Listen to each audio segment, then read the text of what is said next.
Présentation du nouveau livre Djihad la pièce d'Ismaël Saedi à la presse vendredi 4 décembre 2015 à Bruxelles.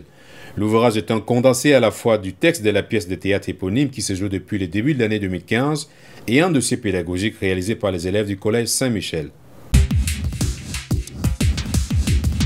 Après plus d'une centaine de représentations théâtrales à travers la Belgique, et ce bien avant les attentats du 13 novembre 2015 à Paris, Ismaël Saedi, auteur de Djihad la pièce, présenté aux médias belges internationaux vendredi 4 décembre 2015, la version livre de poche de la pièce. Djihad la pièce, c'est l'histoire de trois personnages, Ismaël, Reda et Ben, tous des musulmans de Belgique qui se sont radicalisés et qui ont pris l'engagement d'aller faire la guerre aux côtés de l'État islamique en Syrie, car convaincus selon leur bourreau que la mort serait un martyr. Mais les vicissitudes de leur périple vont très vite les désenchanter. Dans cette histoire, l'auteur met à nu les mécanismes d'isolement, les nombreuses frustrations et victimisations dont sont l'objet les jeunes musulmans, source potentielle de leur radicalisation. Je dis bien dans le spectacle que l'intolérance est une autoroute à deux voies. Ça ne va pas toujours dans le même sens, ça va aussi dans l'autre sens. Ce n'est pas le blanc vers le noir automatiquement, ça peut être aussi le noir vers le blanc, le musulman vers le non-musulman. Et donc c'est ce qui était très nouveau dans le spectacle. Et je considère la source de la radicalisation, de la marginalisation, comme étant un hydre à deux têtes. Il y a une tête qui est effectivement un problème sociétal, des quartiers qui ont été laissés livrés à eux-mêmes, on a parqué des gens, on les a laissés se regarder les uns les autres, et pour finir, quand vous avez l'effet miroir, vous avez l'impression que vous avez raison tout le temps. Donc ça, c'est un vrai problème sociétal qui est mis en place, exprès ou pas exprès, c'est pas mon boulot de le dire, mais en tout cas depuis très longtemps. En France ou en Belgique, c'est la même chose. En France, ils ont au moins l'excuse des banlieues. Ici, on n'a même pas de banlieue, on arrive à le faire quand même. Donc du coup, il y a des quartiers qui sont complètement livrés à eux-mêmes et ghettoisés physiquement. Et là, je saute vers la deuxième tête. Quand on est ghettoisé physiquement, on finit par être ghettoisé moralement aussi. Et il y a la pression que les communautés musulmanes mettent sur leurs propres adeptes. On n'en parle jamais. Mais c'est ça aussi qui crée ce schéma de polarisation. Ils ne sont pas comme nous, ils sont différents de nous, on a raison, on va au paradis, ils vont en enfer. Si tu manges du porc, tu vas en enfer. La femme est sous l'autorité de l'homme. Enfin, toutes ces choses-là qui font qu'à un moment donné, jeune ou moins jeune, vous êtes dans une position schizophrénique. L'histoire du personnage de Reda et de Valérie, c'est ce problème où on sépare des jeunes qui ont grandi ensemble, qui sont nés au même endroit, qui ont vécu ensemble, mais par leur identité, on essaye de les diviser, de les séparer. Et je ne comprends pas qu'on puisse empêcher deux êtres d'aimer, même s'ils sont d'une autre confession ou d'une autre origine.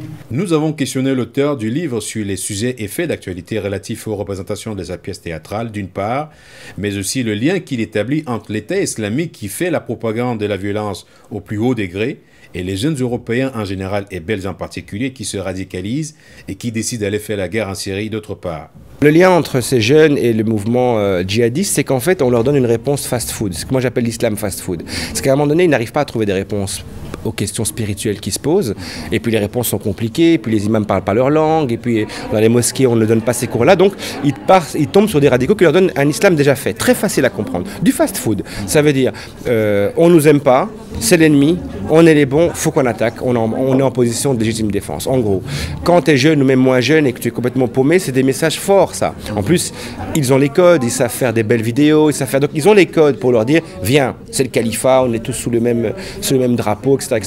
Donc le lien, il est là, c'est un lien fascisant presque. Et en plus, c'est un lien aussi, je crois que c'est un lien qui est rassembleur pour eux. Ils ont l'impression d'arriver à se rassembler sous une bannière. Et je crois qu'il est là le lien. Djihad, à notre connaissance, n'existe pas dans le Coran et est source d'incompréhension et même de confusion. Quelle est votre explication à vous pour mieux comprendre l'origine et l'évolution de ce terme? Le djihad, au départ, quand on traduit le terme en arabe, ça veut juste dire lutter contre des pulsions extérieures. Alors si par exemple, dans les pays arabes, par exemple, quand quelqu'un réussit une interrogation, on écrit mujtahid, donc a fait son djihad. Voilà. Alors après, vous allez me dire, mais enfin, comment ils arrivent à en faire une guerre? Parce que de lutter contre les pulsions extérieures, donc le fait de vouloir étudier pour réussir un examen, on est passé à, lorsque les musulmans, à l'époque du prophète, se faisaient attaquer par les non-musulmans qui étaient plus nombreux, ils ont reçu l'autorisation de pouvoir se défendre, donc de pouvoir lutter contre une attaque extérieure. Donc le djihad, au niveau guerrier, on va dire, ce n'est que l'ancêtre de la légitime défense. T'es chez toi, tout le monde te tape dessus, ben écoute, tu as l'autorisation, voire l'ordre de sortir défendre ta famille, de faire un djihad. Alors comment est-ce qu'ils arrivent, eux, à manipuler ce terme pour en faire autre chose? Ben ils disent que voilà, le monde entier nous en veut, le monde entier nous tue, regarde, on tue nos frères en Syrie, nos frères en Palestine, nos frères là, donc on est en état de légitime défense, donc on fait un djihad. Et c'est comme ça qu'ils ont pu mettre en place ce mouvement djihadiste, quoi. Revenons sur votre ouvrage Djihad la pièce. Pour ceux et celles qui ne l'ont pas encore vu et qui souhaiteraient aller la voir, quelle synthèse peut-on retenir aujourd'hui de cette représentation théâtrale?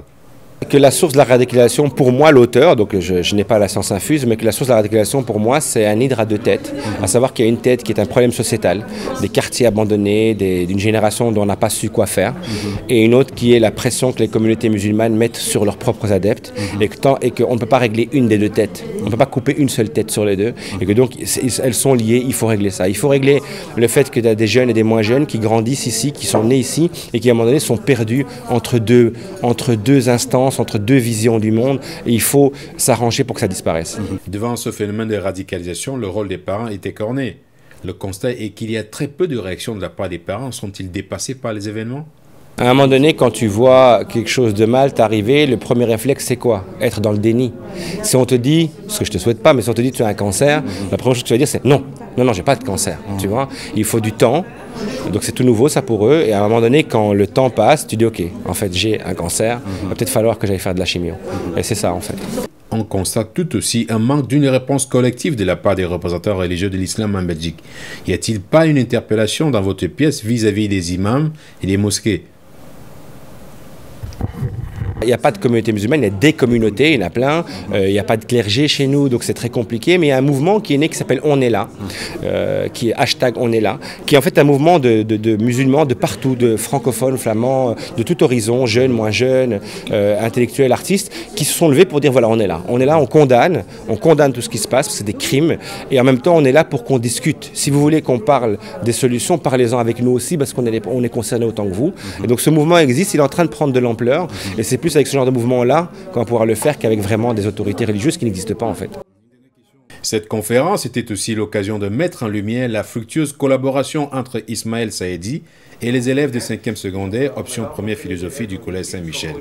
Après avoir vu la représentation de Djihad de la pièce au sein de l'établissement et en accord avec l'auteur, les élèves, sous la direction de leur professeur de philosophie, M. Christophe Jambert, ont réalisé un dossier pédagogique de la dite pièce. Ce dossier réalisé par les élèves dans un langage compréhensible par les élèves de tous bords, les enseignants, les parents, a sans aucun doute un apport utile pour mieux comprendre l'apport pédagogique de l'œuvre de l'auteur. Véritable théâtre populaire ou humour, autodérision, rit du dogmatisme, de la victimisation, du racisme et des tabous de la société arabo-musulmane, de nos préjugés à tous ces en passent sont garantis.